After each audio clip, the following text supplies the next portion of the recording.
Bonsoir à toutes et à tous. Nous sommes au premier dimanche du mois de mai 2022. Bienvenue donc à toutes et à tous, tout naturellement, à la première édition de la revue de presse grand format du cinquième mois de l'année. Et c'est avec beaucoup de bonheur qu'on vous retrouve pour une nouvelle aventure de décryptage de l'actualité nationale et internationale sur les antennes de l'Intelligent TV avec nos invités que je vous présente maintenant. Beta Michel, directeur de publication du journal Le Bélier. Bonsoir. Bonsoir, Khalil. Merci d'avoir répondu à notre appel. Vous partagez ce plateau ce soir avec Tenebe Ousmane. Il est secrétaire général de rédaction du journal L'Avenir. Bonsoir. Khalil, bonsoir. Merci aussi à vous d'avoir accepté notre invitation. Merci pour votre fidélité à nos programmes sur les antennes de l'Intelligent TV. Synthèse de la semaine au Focus Média africain. Voilà les deux rubriques qui vont nous intéresser dans cette émission. Dans la synthèse, il sera question d'évoquer l'une des décisions importantes prises par le gouvernement ivoirien. Il s'agit de l'exonération du droit de douane sur l'importation de blé en Côte d'Ivoire pour 3 mois. Nous parlerons aussi de la passation des charges à la Fédération ivoirienne de football FIF entre Mariam Dao Gabala et Yacine Idriss Diallo. Mais avant cela, nous ferons des réflexions sur les enjeux de la COP 15 prévue du 9 au 20 mai 2022 à Abidjan. Et dans le focus média africain, cap sera mis sur le Mali où la junte militaire a rompu les accords de défense avec la France. On part tout de suite pour la synthèse de la semaine.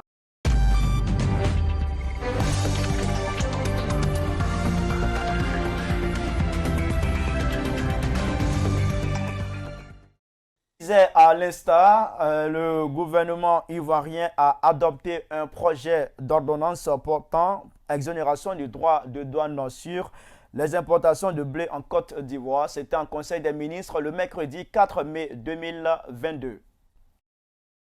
Au titre du ministère du Budget et du portefeuille de l'État, en liaison avec le ministère du Commerce, de l'Industrie et de la Promotion des PME, le Conseil a adopté un projet d'ordonnance portant exonération du droit de douane sur les importations de blé, et cela dans le cadre de la lutte contre la vie chère, et ainsi que donc le projet de loi de ratification de cette ordonnance-là.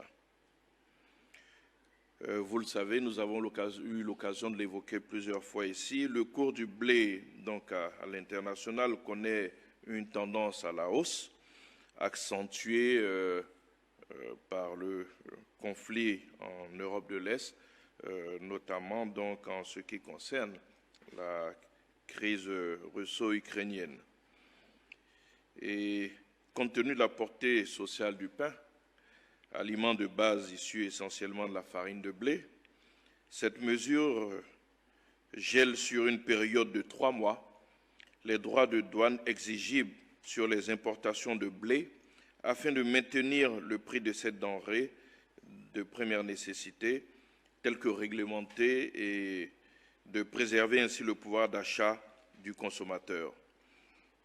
Tout cela rentre bien sûr dans les efforts continuels que le gouvernement mène afin de lutter contre la cherté de la vie. Alors, Beta Michel, on ouvre le bal avec vous. Désormais, pas de droit de douane pour les importations de blé en Côte d'Ivoire sur une période de 3 mois. Qu'est-ce que vous en pensez?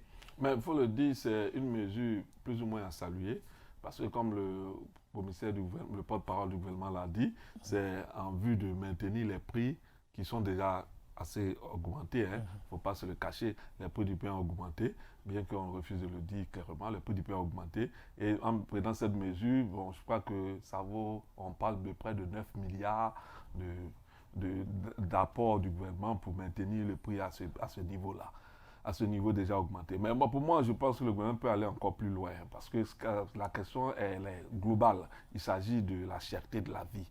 Et sur ces questions-là, je pense que le gouvernement fait des efforts qui sont insuffisants. Il faut le dire, parce que quand on entend les travailleurs qui, récemment, lors du 1er mai, ont remis ces problèmes-là sur la table, je crois qu'il y a des efforts qui doivent être encore faire pour améliorer le niveau de vie des populations ivoiriennes. Parce qu'il ne faut pas se le cacher, hein, depuis 2010 que Ouattara est au pouvoir, hein, c'est sur ça qu'il avait basé sa politique. Parce qu'il ne faut pas oublier que la Côte d'Ivoire était dans une période de guerre, hein, avant 2010. Et pendant ce temps-là, les prix ont été un peu maintenus, maîtrisés, hein, jusqu'à ce que Ouattara arrive au pouvoir. Et aujourd'hui, on constate que les prix sont en train de grimper jusqu'au point où on dit nos gombos manquent sur le marché, nos aubergines manquent sur le piment même manquent sur le marché. Je crois que le gouvernement doit faire des efforts. Il faut qu'il fasse des efforts parce que c'est sur cette expérience-là que le peuple avait voté pour le président Ouattara. Et je crois qu'aujourd'hui, il est en train de faillir parce que ce n'est pas ce qu'on espérait.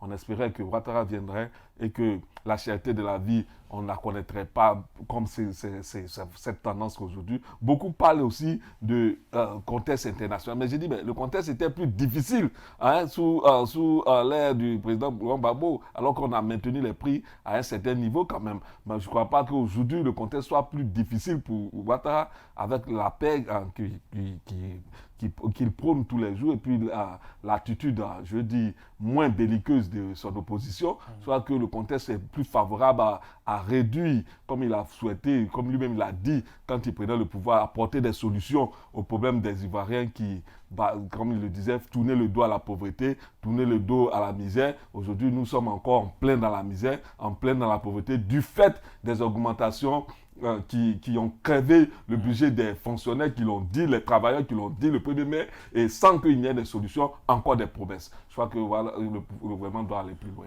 dans ses efforts. Alors, Tel Ousmane, vous l'avez entendu, le gouvernement doit aller plus loin. Le gouvernement ivoirien doit faire plus que d'exonérer les droits de douane sur les importations de blé en Côte d'Ivoire. Déjà, je constate que Beta Michel, mon frère Beta Michel, reconnaît qu'un effort est fait. Et ça, c'est notable. Voilà, parce que on ne peut pas nier la conjoncture actuelle.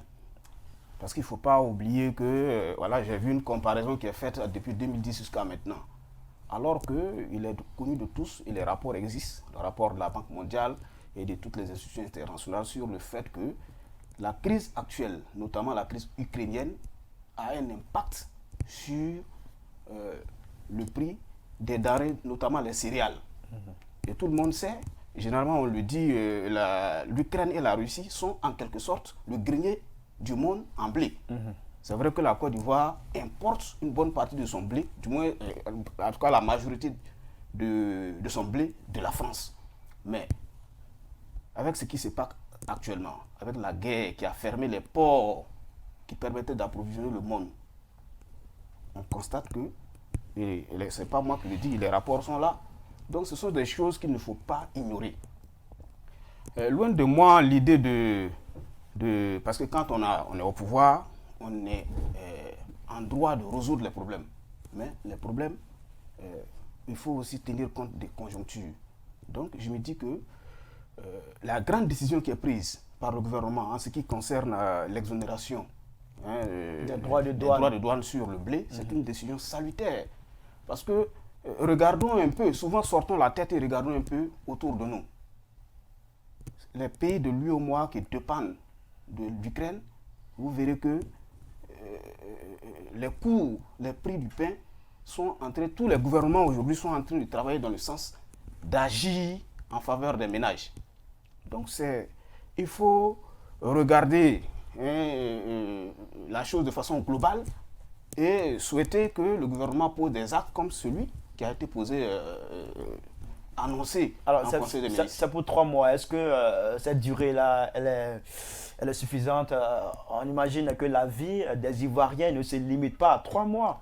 Oui, mais il faut dire que les décisions ne se prennent pas il faut forcément situer les choses dans le temps.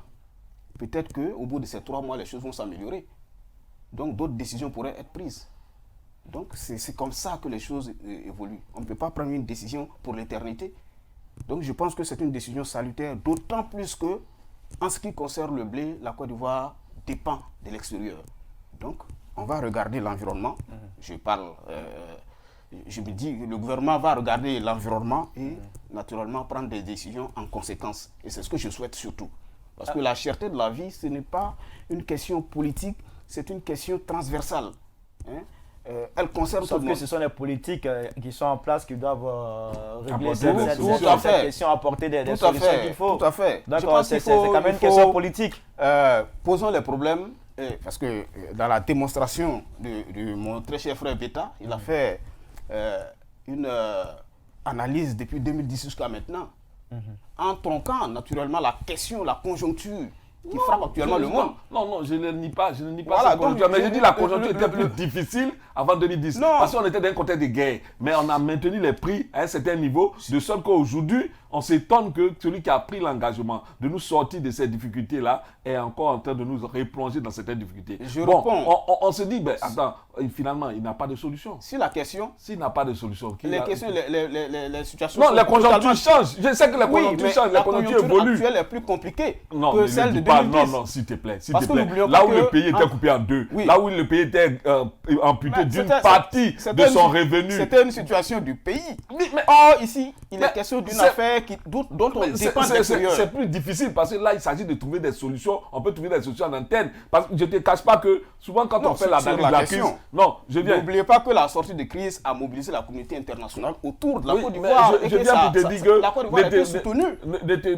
N'allez pas croire que dans cette situation de crise, il n'y a pas d'autres qui en tirent profit. Récemment, j'ai écouté un reportage sur parler des États-Unis qui sont les plus grands bénéficiaires de cette crise-là en matière d'aliments, de vente d'aliments, en matière de vente énergétique, en matière de vente de matériel, d'avions. Justement, ils sont les plus grands. Donc, c'est pour dire que, quelle que soit la crise, il y a une solution nationale à cette crise-là. Donc, c'est pour nous pensons que Ouattara doit trouver ces solutions nationales-là au point que les populations n'en souffrent pas. C'est ça. L'exonération, c'est quand même un début de solution. En parlant sous cet angle, ça dure. Sous cet angle, quand il y a une crise, derrière les crises, il y a toujours des opportunités.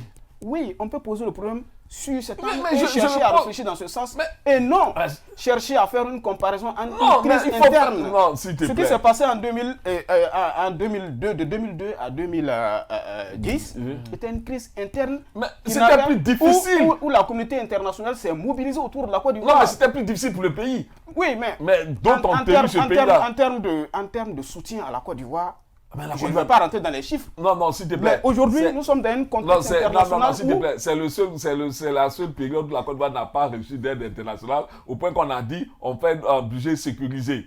Donc tu comprends que c'est là même on devait encore payer des dettes. Bref, j'ai dit bon, on ne va pas s'en finir, on va pas finir. Mais nous pensons qu'aujourd'hui, le pouvoir se doit de trouver... De la sortie de crise en Côte d'Ivoire, les archives sont là. Le monde entier s'est mobilisé autour de la Côte d'Ivoire. Elle a été soutenue. Sur tous les plans. Non.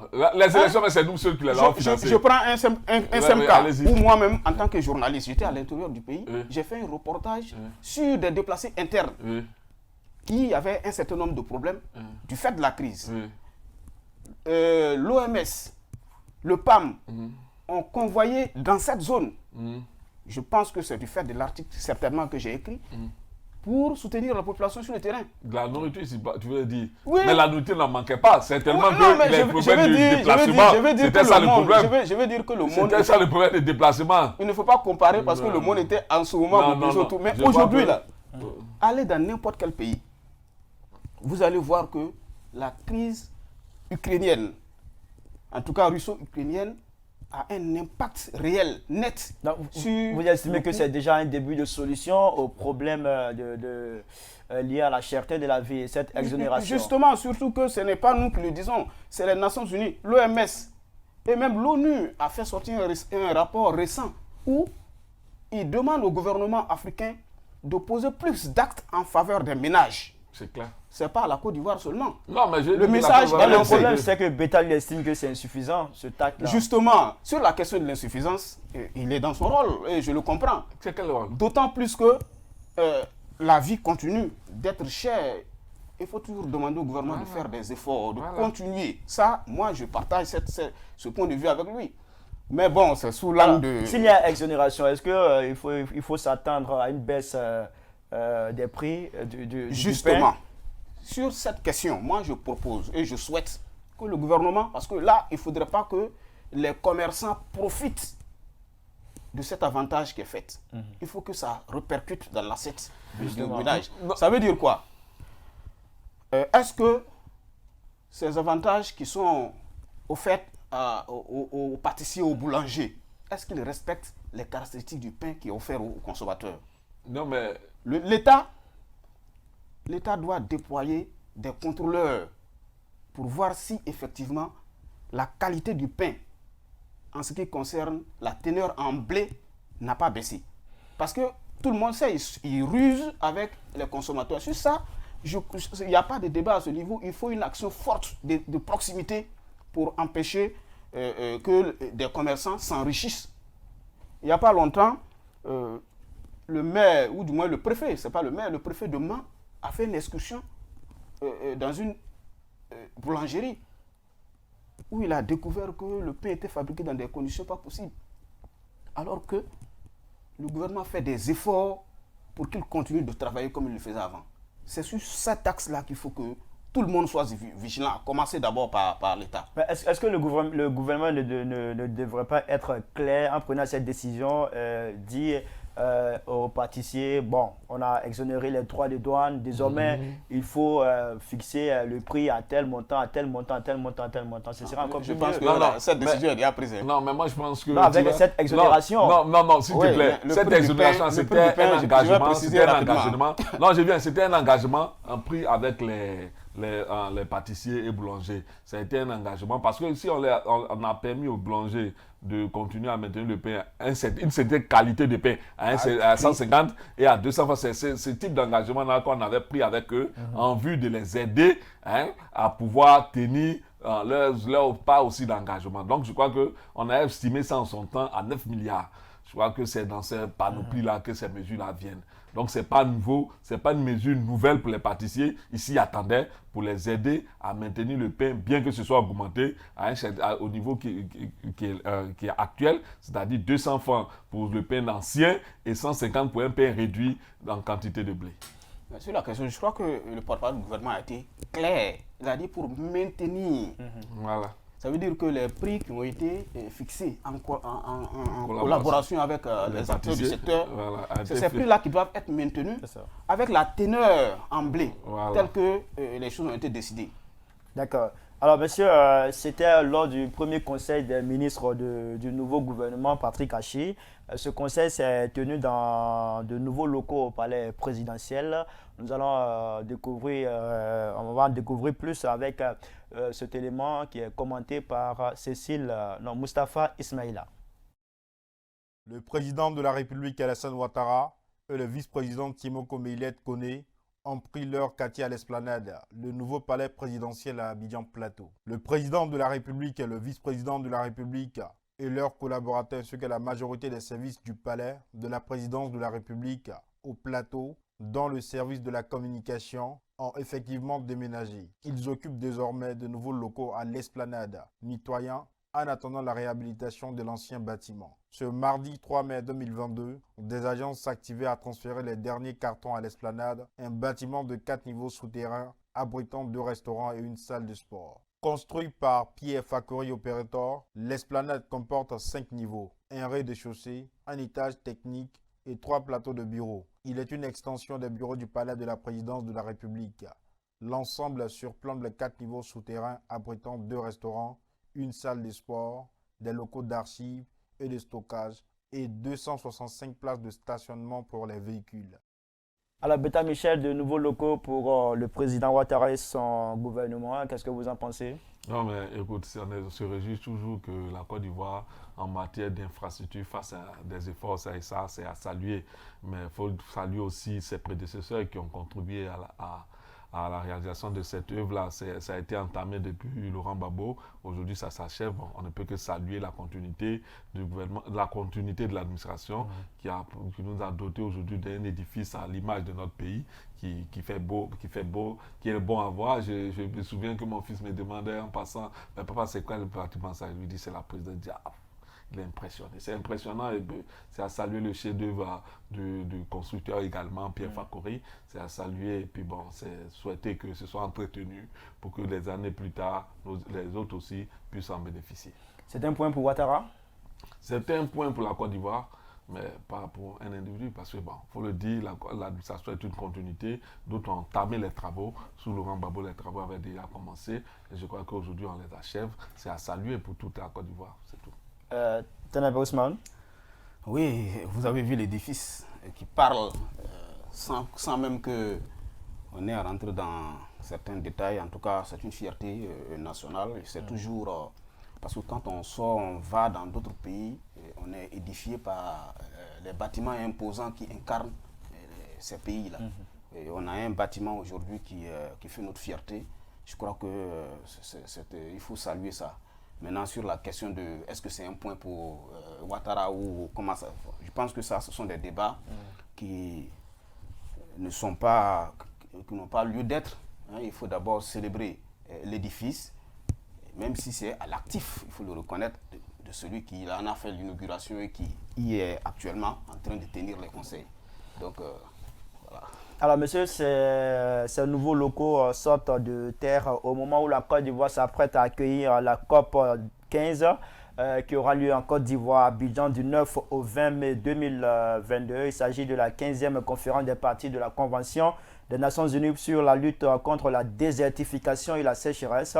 Cette importante rencontre sur la préservation de l'environnement fait suite à la COP 14 qui avait eu lieu à New Delhi en Inde en 2019. Elle a pour thème terre, vie, héritage de la rareté à la prospérité. Selon le gouvernement ivoirien, ce sont 5000 participants qui sont attendus à cette COP 15. Ces derniers viendront de 197 pays à travers le monde. La conférence va connaître des temps forts que sont le sommet des chefs d'État, le caucus des femmes que va présider la première dame de Côte d'Ivoire, Dominique Ouattara, et le forum des jeunes. Le sommet des chefs d'État sera l'occasion pour le président ivoirien Alassane Ouattara de présenter l'initiative d'Abidjan, proposition de la Côte d'Ivoire contre les changements climatiques. Et cette initiative, il faut le savoir, vise à mobiliser entre 600 millions et 1 milliard de dollars auprès des bailleurs de fonds pour restaurer les terres dégradées. Alors, Beta Michel, la COP 15 en Côte d'Ivoire, c'est une première en Afrique. Oui, mais bon, moi je crois que les COP se suivent, hein, mais puis se ressemblent un peu plus. Hein. Le président Ouattara même l'avait dit récemment que les engagements sont pris, mais peu honorent leurs engagements. Et c'est à ce niveau-là qu'il faut revoir le mécanisme. Parce qu'il ne faut pas se le cacher, depuis la COP de Paris, il y a eu beaucoup d'engagements qui ont été pris. Il y a eu beaucoup de mécanismes d'imposition qui ont été faits sur certains produits, sur certaines actions pour mobiliser ces ressources. Mais ces mécanismes sont pris dans certains pays, mais ne sont pas reversés comme ils se doivent pour la continuité de l'action de la lutte contre le réchauffement climatique, la désertification et la sécheresse. Donc aujourd'hui, il s'agit de faire en sorte que les engagements qui seront pris en Côte d'Ivoire soient honorés. Moi, je crois que c'est sur ce plan-là qu'il faut mettre l'accent. C'est vrai que des pays viennent, on estime avoir 1 milliard de dollars. Mais les 1 milliard de dollars, si de par leurs engagements, on mobilise ça, mais où ça y est? C'est ça. Il faut qu'on trouve un mécanisme pour aller le prendre effectivement. Et je crois que c'est sur ça, vraiment, la Côte d'Ivoire gagnerait à réussir sa COP. Sinon, ce ne serait pas en sortie d'une COP où on aura pris des résolutions, où on aura dit tout ce qu'il faut, parce que les scientifiques de haut niveau, ils seront là et ils ont déjà leurs recettes toutes prêtes. Parce que, bon, ça, on le sait plus ou moins. Les gens ont déjà leur draft, leurs recettes toutes prêtes. Il suffit de venir les lire. Donc, quand on finissait de les lire, oui, bon, moi, je dis, bon, je m'engage à apporter tel montant, l'autre s'engage à apporter tel montant et on sort de la salle. Mais dans ces montants-là, où aller les chercher pour venir effectivement mener l'action? Parce qu'il ne faut pas se le cacher. Aujourd'hui, le monde entier est dans une action de pollution assez grande, notamment les pays industrialisés. Donc, ces pays-là comptent plus sur les pays africains pour réduire les effets de leurs actions de pollution. Donc, les pays africains aussi ont besoin d'aide pour pouvoir mobiliser leur population quant à la désertification et la sécheresse pour freiner ces phénomènes-là. Donc, je crois que nous sommes engagés ensemble sur un terrain qui engage le monde entier, mais ceux qui ont les ressources doivent effectivement donner leurs ressources pour que cet engagement africain-là soit effectif. Tenabe Ousmane, la Côte d'Ivoire va accueillir la COP 15. Votre avis? Oui, c'est un honneur pour la Côte d'Ivoire d'abriter un tel sommet qui va remettre la Côte d'Ivoire au centre de tous les médias. Mais que ce ne soit pas un sommet de plus. C'est-à-dire, comme le disait Beta tout à l'heure, vous savez, la situation de la désertification du monde, particulièrement de la Côte d'Ivoire, ce sont des problèmes réels qu'on vit tous les jours. Alors il ne s'agira pas de venir s'asseoir et de se séparer, et puis les gens vont continuer à toujours vivre les mêmes choses sans action concrète.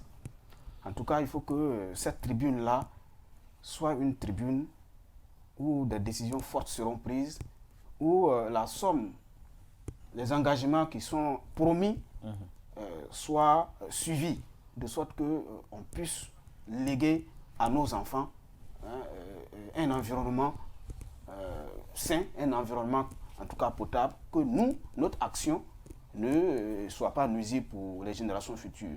Et là, il faut que les États, les pays industrialisés, qui reconnaissent qu'ils sont responsables de tout ce qui arrive aujourd'hui en ce qui concerne le changement climatique, il faut que eux, ils prennent leurs responsabilités.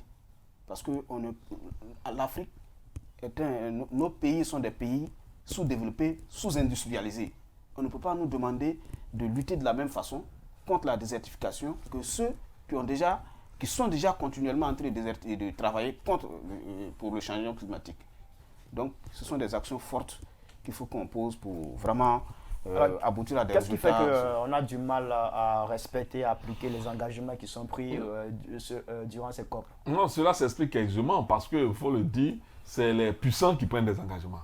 Parce que quand un pays dit, bon, je vais donner tel montant parce qu'on a parlé de, faut vouloir freiner telle chose, les pays africains pour présenter leur doléance. On l'a vu à Paris quand ils sont partis. C'était près de plusieurs milliards de francs CFA qu'ils avaient réclamés pour lutter contre la désertification. Mais je crois que c'est les pays puissants qui prennent les engagements et au moment de les respecter, ils ne donnent pas leur quote-part. Donc moi, je crois que l'ONU a l'occasion aujourd'hui de prendre aussi des mesures pour les inciter ou bien les obliger à donner leur quote-part pour que la lutte contre la désertification soit effective. Elle soit effective dans les pays qui sont visés, les pays africains pour la plupart, où aujourd'hui la désertification gagne du terrain. On parlait de 16 millions de forêts en Côte d'Ivoire en 1960, aujourd'hui on parle de moins de 3 millions. Il faut que ça s'arrête un jour. Il faut que ça s'arrête un jour et pour que ça s'arrête, il faut le soutien de ceux qui ont les moyens et ceux qui ont assez d'impôts sur les questions climatiques. On a vu même Ouattara en février 2022 lors d'une interview à un média étranger qui a été beaucoup critique à l'endroit de ces pays puissants. Vous voulez dire, mais apportez. Vous dites toujours que c'est l'Afrique, mais nous avons dit nos réalités. Apportez les moyens pour que nous puissions travailler. Alors, est-ce que le choix de la Côte d'Ivoire s'explique pour la tenue de cette COP? Je pense que c'est, comme je l'ai dit, c'est un honneur, mais c'est aussi... vous savez, la Côte d'Ivoire vit, la question de la désertification se vit avec acuité en Côte d'Ivoire. Tout à l'heure, Beta a donné les chiffres. De 16 millions, vous tombez à moins de 3 millions. C'est un tableau qui est sombre. Et je pense que c'est une tribune, c'est une occasion qui est donnée à la Côte d'Ivoire de lever la voix, de donner sa voix, de dire ce que le paysan dans le monde rural vit tous les jours, qui voit ses récoltes impactées par cette situation-là, que ce soit l'occasion pour les autorités de porter cette voix-là. Parce que le tableau, il est critique. Il ne faudrait pas qu'on vienne s'asseoir et qu'on se sépare, et puis bon, les gens vont continuer de vivre leur misère. Donc c'est un peu ça. D'accord, c'est bien compris. Nous allons aborder à présent le troisième sujet de la synthèse de la semaine. Il s'agit de la FIF, la Fédération ivoirienne de football. Le nouveau président Sidi Yacine Idriss Diallo, autant pour moi, a pris fonction à la tête de la Maison de Verre. Le reportage de Ange Kouadio est commenté par Mustapha Ismaïla. Le président élu de la Fédération ivoirienne de football, Idriss Diallo, est officiellement en fonction depuis le mercredi 4 mai 2022. À cet effet, Idriss Diallo a reçu des mains de Daou Gabala présidente du comité de normalisation, les clés de la Maison de Verre. Par ce acte, Dao Gabala passe la main au président élu de la FIF le 23 avril 2022 à Yamoussoukro. Aussitôt installé dans ses nouvelles fonctions, le président de la FIF a annoncé des décisions en vue de rassembler les acteurs du football ivoirien. Ainsi, il entend élargir le comité exécutif pour intégrer les membres de la liste des ex-candidats Sori Diabaté et Didier Drogba. J'avais dit à Yamoussoukro ma ferme volonté de travailler avec mes concurrents d'hier. Et pour joindre l'acte à la parole, j'ai demandé au doyen Adou Nangon de la JCA et au doyen JJ Benjamin, qui est là, je leur ai demandé de prendre leur bâton de pèlerin en tant qu'anciens pour rencontrer Sori Diabaté et Didier Drogba afin que nous puissions nous asseoir pour parler ensemble du football ivoirien. Je leur ai confié cette mission et je leur fais confiance pour que nous y arrivions. Dans le même esprit, un de mes engagements de campagne prévoyait un comité exécutif de 25 membres. Je souhaite donc, à l'occasion de la prochaine Assemblée générale extraordinaire, proposer aux membres actifs cette modification qui permettrait de passer de 20 actuellement à 25 et les 5 nouveaux membres seront 3 issus de la liste de Sori et 2 issus de la liste de Didier pour venir nous rejoindre.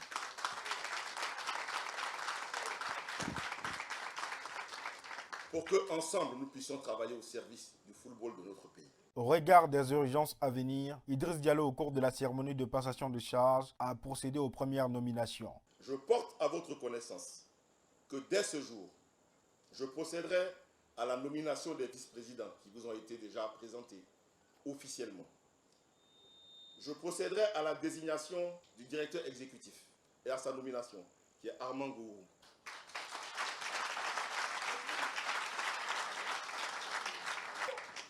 Je vais procéder aussi à la nomination des présidents des ligues. Je nommerai donc l'aîné Salif Bictogo, président de la ligue professionnelle. Je nommerai aussi le député maire de Gagno Aïssouf Diabaté, président de la ligue amateur. Dans la foulée, il a lancé un appel à candidature pour le poste de sélectionneur national. Je lancerai dès ce soir un appel à candidature pour les postes de sélectionneur et sélectionneur adjoint de l'équipe nationale A. Nous avons un défi majeur important. On ne peut pas prendre des décisions dans la précipitation. Donc on va faire un appel à candidature et nous allons choisir, je dirais, les entraîneurs qui accompagneront notre équipe dans le cadre de la CAN 2023 et après. En recevant les dossiers de la Maison de Verre, Idriss Diallo s'est engagé à diriger l'institution avec rigueur et transparence. Il a invité les membres actifs à regarder dans la même direction. La tâche qui m'attend est très lourde. Et pour la mener, je dois avoir à l'esprit la nécessité de diriger notre fêtière dans la rigueur, la transparence, la justice et l'équité. Je m'y engage solennellement devant vous et devant la nation. Je vous demande de me juger sur mes actes. Vous me connaissez. Regardez ce que mon équipe et moi ferons. Mon élection ne consacre pas la victoire d'un candidat contre d'autres, mais plutôt celle du football ivoirien qui sort grandi de cette Assemblée générale. Je suis et je serai le président de tous, avec pour objectif premier de rassembler autour de notre passion commune, le football. Les joutes électorales sont terminées. Il n'y a plus de place pour la division. Si nous sommes, comme je le pense, et si notre désir à tous est de servir le football ivoirien, alors retrouvons-nous et mettons-nous à son service, car les défis sont importants à un an de la Coupe d'Afrique des Nations 2023. Après la cérémonie de passation de charges, une réunion du comité exécutif s'est tenue. Idriss Diallo est le 13e président de la Maison de Verre. Il succède à Feu Augustin Diallo. Il est aux commandes pour un mandat de 4 ans. Le football ivoirien retrouve désormais, on va le dire, une situation normale parce que le comité de normalisation est désormais parti. Et Idriss Diallo s'occupe désormais de la Fédération ivoirienne de football. Il a reçu les clés de cette maison des mains de Dao Gabala, comme vous avez pu le constater dans ce reportage de Ange Kouadio. Alors, Beta Michel, le football ivoirien désormais dans un état normal. Oui, c'est à saluer. On va saluer l'action de CONOFIF, comme on dit, comité de normalisation, qui vient de faire en sorte que le football retrouve un peu de quiétude avec l'élection qui s'est dans l'ensemble passée sans grand heurt, hein, malgré les chevauchements et les difficultés qu'il y a eu. Donc, nous saluons le président élu et nous mesurons aussi avec lui la lourde mission qui est la sienne, hein, et nous pensons que, comme lui-même l'a dit, après avoir pris ses engagements, qu'il pourra être à la hauteur avec le soutien de tous. Mais je pense que ce soutien, il a dessiné comment il va l'obtenir en visitant ses concurrents. Hein, Sori Diabaté, Didier Drogba. Voilà. Est-ce que vous pensez qu'il est bien parti pour avoir ce soutien, pour travailler pendant ces 4 ans? Non, je peux pas. Pas délager le comité exécutif à la team Drogba, à la team. Oui, c'est des actes forts, et moi je crois que c'est des choses à saluer déjà. Hein. C'est des choses à saluer. Mais moi je dis, pour ne rien vous cacher, que pour moi le football, le premier qu'il faut gagner au football, c'est le spectateur. Voilà, sans spectateur, je crois que le football, c'est pas ça. Pour moi, c'est pas ça, quoi. C'est pas un football de salon, c'est pas un football de télévision, c'est un football de public. C'est un football de public et je crois que, comme le président l'a dit, il va approcher ceux qui étaient avec lui dans l'adversité au cours de ces élections pour gagner leur assentiment, pour voir ensemble comment ils vont mobiliser toutes les énergies autour du football. Et je souhaite que cela se fasse très vite afin que le football puisse retrouver, non pas, faudrait pas qu'on se trompe parce qu'on a l'impression que le football appartient à une petite catégorie de personnes qui font les élections. Non, c'est parce que dans toute organisation, il faut accepter la loi, hein, la loi de ceux qui ont droit de vote, mais sinon le football appartient à tout le monde. Et aujourd'hui, je crois que ce qu'il y a lieu de faire, c'est de gagner le public ivoirien à son football local, afin que demain on puisse, au regard de ce public-là, croire en notre football, croire en ce que sera le football local demain. Donc moi, je crois que quand il dit qu'il va s'engager à rencontrer ses adversaires d'hier, je crois que c'est déjà un bon pas. Les rassembler au sein du comité à 25 membres, je crois que c'est des actes forts et je crois qu'ils seront sensibles à ça pour l'accompagner dans sa mission. Vraiment bon vent au nouveau président et que Dieu l'accompagne. Alors, Ténébé Ousmane, Idriss Diallo veut rassembler autour du football ivoirien, il veut élargir le comité exécutif. Est-ce qu'il est bien parti déjà quand on sait que lors de cette passation des charges, Sori Diabaté et Drogba n'étaient pas là? Déjà, le discours qu'il a tenu est un discours qui rassure. C'est un discours qui rassure et je pense que c'est un président élu qu'il faut féliciter. Il a demandé qu'on le juge à l'action. Et je crois que c'est lui-même qui se lance le défi. Tous les yeux sont braqués désormais sur lui. Et en tout cas, les mots forts qu'il a sortis, parlant de rencontrer ses anciens adversaires pour en faire des partenaires, ce sont des choses, ce sont des mots qui rassurent. Parce que l'enjeu, c'est vraiment le football ivoirien. Et n'oublions pas que la CAN qu'on organise l'année prochaine, il faut que la Côte d'Ivoire soit mobilisée autour de cet événement. Et cela va se faire par une FIF rassemblée. Et c'est ce qu'il est en train de faire. Je crois qu'il faut l'encourager. Est-ce qu'il fera un bon président pour le football ivoirien, pour la FIFA? Déjà, il commence bien. Maintenant, ce que je souhaite, c'est qu'il soit sincère et que voilà, ceux à qui il tend la main, lui accepte sa main tendue également et accepte de faire franc jeu avec lui. Comme il l'a dit, l'enjeu, c'est le football ivoirien. Et cela passe nécessairement par le rassemblement, la mobilisation. Alors, Beta Michel, vous le disiez à l'instant, le football, c'est le public.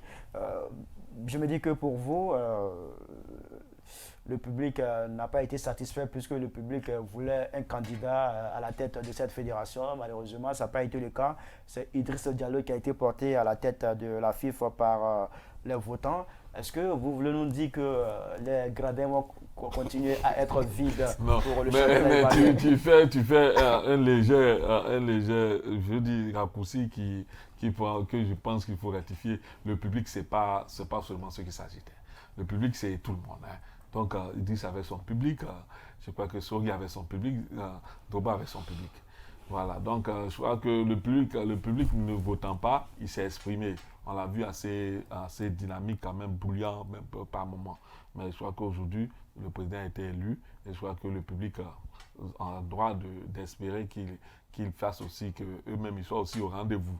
Donc moi je crois qu'en rassemblant tous ces publics-là, le public des Drogba, le public des Sori et le public même du président élu, je crois qu'on arrivera à quelque chose. On a eu l'impression que le public de Drogba était encore plus large que pour... Non, il était plus bruyant. Moi, il était plus bruyant. Je ne préfère pas ces thèmes-là parce qu'on n'a pas mesuré. On n'a pas mesuré. Bon, moi, je suis de ceux qui pensent qu'il faut garder toujours la tête froide quand quelque chose arrive.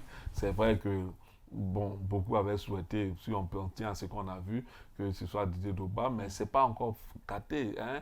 Il travaille avec le président élu. Je crois que c'est le football ivoirien qui gagne. Et puis bon, on avance. Pour nous autres, observateurs avertis de ce football-là, pour nous, aujourd'hui, la personne a gagné le plus autour de ce football, c'est le public. Moi, je dis, souvent les gens disent non, il faut des partenaires. Mais s'il n'y a pas de public, le partenaire va venir où ça? Il faut parler terre à terre. Tu peux penser que le football européen, il existe, et puis on voit, c'est parce que quoi? Il a un public. Donc il faut arriver à mobiliser notre public autour de notre football et nous gagnerons au-delà même des partenaires, nous gagnerons le monde entier. Alors Idriss Diallo a aussi parlé de l'appel à candidature pour le poste de sélectionneur des éléphants de Côte d'Ivoire. On le sait, le contrat de Patrice Baumel a pris fin.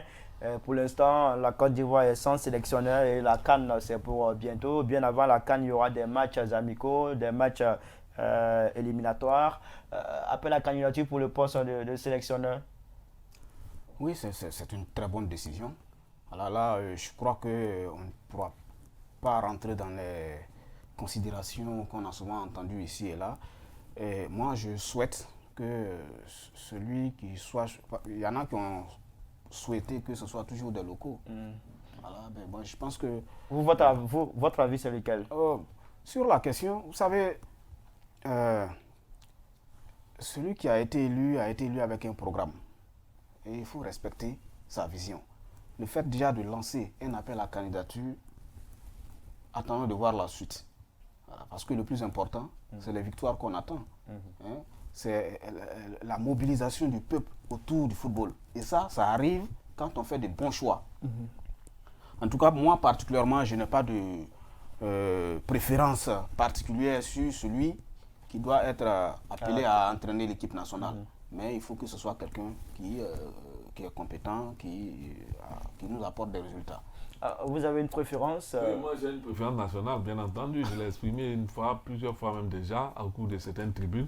Je dis qu'aujourd'hui, il faut faire en sorte que celui qui soit à la tête du football ivoirien soit un entraîneur de notre pays. Hein, on a des compétences, hein.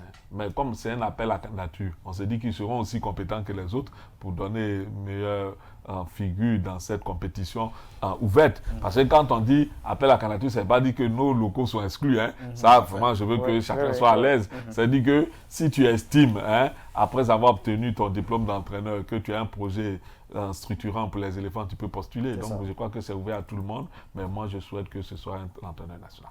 Voilà un peu. Alors, on verra ce que la suite va nous indiquer pour ce qui est du sélectionneur des éléphants de Côte d'Ivoire. On souhaite déjà bonne chance aux éléphants de Côte d'Ivoire pour la CAN 2023 qui se jouera en Côte d'Ivoire. Dernier virage de cette émission, Focus Média africain. Là, on va s'intéresser au Mali où le pouvoir militaire en place a rompu ses accords de défense avec la France.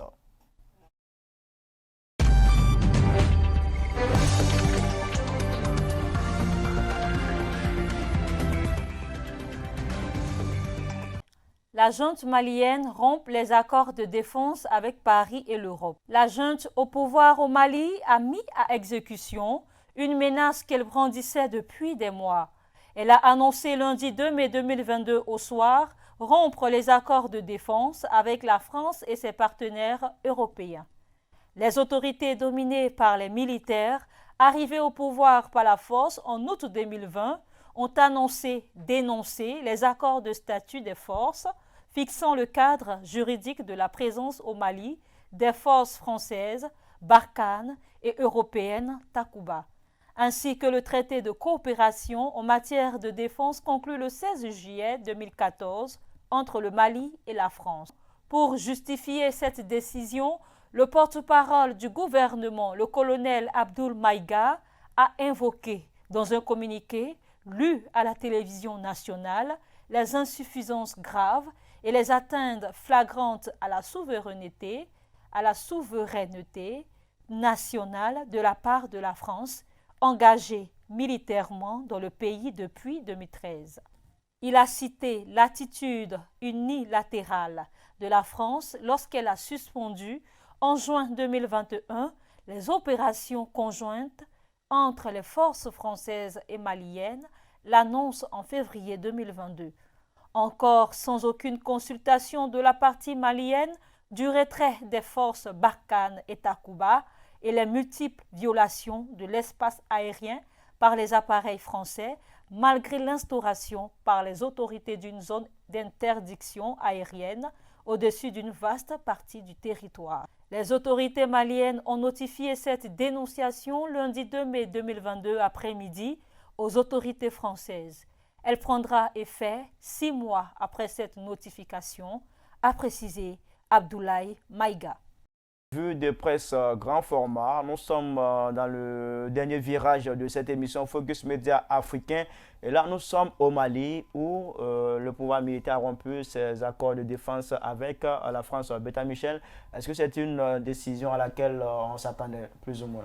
Non, il faut dire depuis que les relations entre la France et le pouvoir malien ont commencé à se dégrader, nous y attendons, hein, nous nous y attendions. Mais c'est l'effet que ça aura sur la situation là-bas qui est mise en interrogation. Justement, voilà. Quelles conséquences de cette Oui, décision? j'en viens. Mais la première question que je me suis posée quand j'ai entendu cette décision, j'ai dit, mais aujourd'hui, comment on peut traduire ces accords de défense-là? Moi, je crois que c'est des accords ponctuels de coopération, parce que les accords de défense entre la France et les États africains, notamment en Afrique de l'Ouest, sont déjà suffisamment caducs quand tu les lis. C'est des accords de défense qui ressemblaient plus à une armée d'occupation qu'à des accords de défense de coopération. Donc aujourd'hui, on ne rompt pas même totalement ces accords de défense-là. Il n'y a rien de plus... Il n'y a rien de plus normal. Moi, je crois que tous les pays africains même pouvaient le faire. Puis, il n'y a pas grand-chose. Parce qu'on l'a vu ici, quand la crise a débuté en Côte d'Ivoire en 2002, le président qui était au pouvoir a fait appel à ces accords de défense. Ça n'a rien donné. La crise a perduré. On est resté dans la crise qu'en 2002, il a fallu l'ONU pour nous en sortir. Donc, moi, je crois que, quand parlant d'accords de défense, je crois que ça, c'est un sujet même, je crois que les Maliens ont ouvert la boîte de Pandore. Il faut que les autres pays africains y pensent. Maintenant, c'est des accords de coopération militaire. C'est sur ce point-là que je voulais revenir. Parce que je me dis que, vu l'ampleur de l'implantation djihadiste, les accords de coopération militaire sont nécessaires. Parce que pour une action ponctuelle, maîtriser l'avancée des djihadistes, reculer le djihadisme dans la sous-région, on peut le faire avec tous les pays du monde. On peut le faire avec les États-Unis, on peut le faire avec la Chine, on peut le faire avec le Japon, on peut le faire. Mais je crois qu'aujourd'hui, c'est sur ces points-là qu'il faut plutôt accentuer la coopération. Mais parlant d'accords de défense, je me dis que ça a montré ses limites. Depuis 1960, ces accords-là ont été signés et nous avons vu qu'aujourd'hui, ces accords-là ne peuvent plus prospérer vu le contexte international. Parce que je vais plus loin pour dire que ces accords de défense nous imposent d'avoir sur nos sols une armée française, bon, je crois que ce n'est pas nécessaire. L'armée française sur les terres africaines, là, c'est plus nécessaire pour la coopération militaire et autres. Donc vraiment, il y a plusieurs questions comme ça qui méritent qu'aujourd'hui les accords de défense sont devenus caducs. Il faut plutôt envisager un accord de coopération sur certains actions de défense et de sécurité. Voilà. Alors, Ténébé Michel, Ténébé Ousmane, autant pour moi, notre Ténébé Michel, j'ai envie de vous rebaptiser, mais c'est Ténébé Ousmane. Oui, ça me rassure. Ténébé Ousmane, est-ce qu'il faut craindre pour la Côte d'Ivoire avec cette rupture des accords de défense entre le Mali et puis la France? Craindre pour la Côte d'Ivoire, je ne vois pas la relation en tant que telle, mais si je dois revenir sur la question, pour dire qu'on n'est pas surpris, parce que les relations entre la France et les militaires au pouvoir se sont dégradées et continuent de se dégrader. Donc c'est le dernier événement en date, qui est celui de lundi, où on a parlé de dénonciation d'accords qui existaient entre les deux parties. Mais ce qu'il faut noter ici, c'est que la France semble, ou du moins ne partage pas cette dénonciation, puisque la France, dans un communiqué, a annoncé qu'elle continuera de faire son retrait selon son calendrier. Donc la crise, encore, elle demeure. Et c'est regrettable. C'est regrettable parce que quand on signe des accords, c'est les deux parties. Mais dès lors où une partie fait une dénonciation et que la dénonciation est rejetée, entre guillemets, par l'autre partie, ça pose problème. Voilà, donc je pense que ce sont des questions importantes. Et ce que je redoute, c'est que, n'oublions pas qu'il y a la Russie qui est également en train de lorgner, qui est même présente au Mali. Donc il ne faudrait pas changer, troquer un partenaire contre un autre. Voilà. Donc il faut que les gens soient beaucoup regardants sur ces questions. Je vais parler des diplomates maliens. Il ne s'agit pas de rompre avec l'autre pour aller signer avec un autre. Il faut regarder l'intérêt du Mali. C'est cet aspect seulement que je souhaite qu'on regarde avec plus d'acuité. D'accord. Merci beaucoup à vous, Ténébé Ousmane, secrétaire général de rédaction du journal L'Avenir. Merci d'avoir été sur ce plateau pour nous aider à décrypter l'actualité nationale et internationale de cette semaine. Merci aussi à vous, Beta Michel, directeur de publication du journal Le Bélier. Merci d'être passé ici pour nous aider à décrypter l'actualité. Merci infiniment à vous. À chaque fois qu'on vous fait appel, vous répondez présent. Merci infiniment. Et puis, on espère vous retrouver prochainement pour d'autres plateaux télé pour décrypter encore d'autres sujets. Merci à vous, téléspectateurs, d'avoir suivi cette émission. On vous donne rendez-vous prochainement pour une autre édition, toujours sur les antennes de l'Intelligente TV. Bonne soirée à vous.